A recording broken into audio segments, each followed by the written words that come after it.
Bonjour à tous et bienvenue sur Oromax. Aujourd'hui je vais vous parler de celles qui sont pour moi les 5 meilleures montres en dessous de 300 €.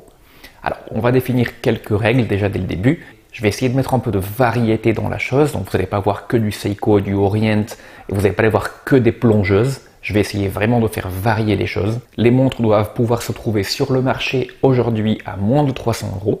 Et bien sûr, j'ai déjà fait des reviews de la plupart de ces montres. Je vais vous laisser les liens pour ces reviews systématiquement. De même que les liens pour aller les trouver sur Amazon ou ailleurs. Commençons bien sûr par la plus prévisible, la Seiko SKX. Alors bien sûr, vous allez me dire la SKX de nos jours est bien plus chère que 300 €. Je vous réponds non. Comme je vous disais dans la review de la SKX, vous pouvez les trouver chez certains marchands aujourd'hui à moins de 300 €. Je vous remets le lien pour que vous alliez voir ça de suite. Alors la Seiko SKX, énorme classique. Sa production a été arrêtée il y a environ 2 ans, en 2019 si je me trompe, et depuis, les fans de Seiko sont inconsolables. Très rapidement, la Seiko SKX, diamètre de 42,5 mm, épaisseur de 13,5 mm, mais elle se porte à merveille à peu près dans tous les poignets à cause de sa taille de corne à corne très réduite de 46 mm et elle reste bien sûr en classique indétrônable.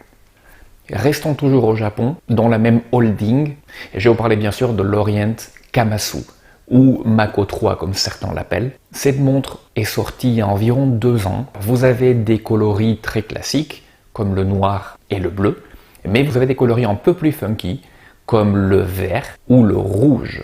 Et ce rouge est sorti l'an dernier, et vraiment ça fait fureur. L'avantage de la Kamasu, c'est qu'elle se porte aussi bien au poignet que la SKX, avec un diamètre de 41,5 mm et une épaisseur encore plus fine de 12,5 mm. Cependant, ce qui va la démarquer du lot, ça va être sa résistance à l'eau de 200 mètres et son cristal saphir. Par ailleurs, par rapport à la SKX, elle va avoir un mouvement avec arrêt seconde et remontage manuel, ce qui était vraiment quelque chose qui faisait grandement défaut à la SKX. Passons maintenant du côté de la Chine avec la Seagull 1964 et celle-ci est en chronographe manuel de la marque Seagull. Alors bien sûr, il y a beaucoup de débats entre le fait que c'est Seagull qui les fait, c'est pas Seagull qui les fait, etc. Celle que je vous propose aujourd'hui, je ne suis pas sûr que ce soit Seagull qui les fait, mais elle est de très bonne qualité de toute façon. Et le plus important, c'est qu'elle a le mouvement Seagull ST19, qui est une petite beauté de mouvement chronographe à remontage manuel, qui est le descendant direct d'un mouvement suisse Venus 175, dont les Chinois ont racheté les droits dans les années 60. L'important dans cette montre va être ce magnifique mouvement que vous pouvez voir à travers le fond transparent, et c'est vraiment en le voyant fonctionner que vous dites « Waouh, pour 120-130 €, c'est vraiment incroyable ». De retour au Japon avec l'Orient Altair. Celle-ci, je l'ai testée il y a quelques jours et vraiment, elle m'a bluffé. C'est une montre qu'on retrouve bien en dessous des 300 €. On est aux alentours de 110 € et elle peut même se trouver à moins que ça. Elle se porte très facilement au poignet avec un diamètre de 39,5 mm, une épaisseur de moins de 12 mm. Vous avez une complication de jour et une complication de date qui sont dans des sous-cadrans séparés. Et le cadran de cette montre est certes un peu atypique, mais d'une grande beauté. Et à différence d'autres Orient de la marque TriStar, celle-ci est en mouvement à remontage manuel et avec arrêt seconde. De retour en Chine avec une montre qui m'a également bluffé il y a bien 2 mois de ça, c'est la Siga Design Z Series. Cette montre est une montre squelette qui reprend certains éléments de Frank Muller et dans une petite partie de Richard Mille, mais qui est bien plus sobre que la dernière, bien évidemment, heureusement. La construction, quand vous regardez les détails, vous serez tout aussi bluffé que moi.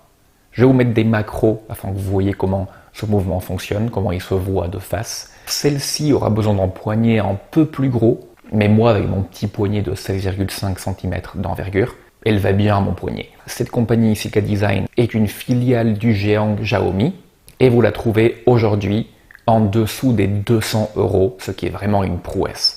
Et le packaging, n'en parlons pas, il est vraiment merveilleux.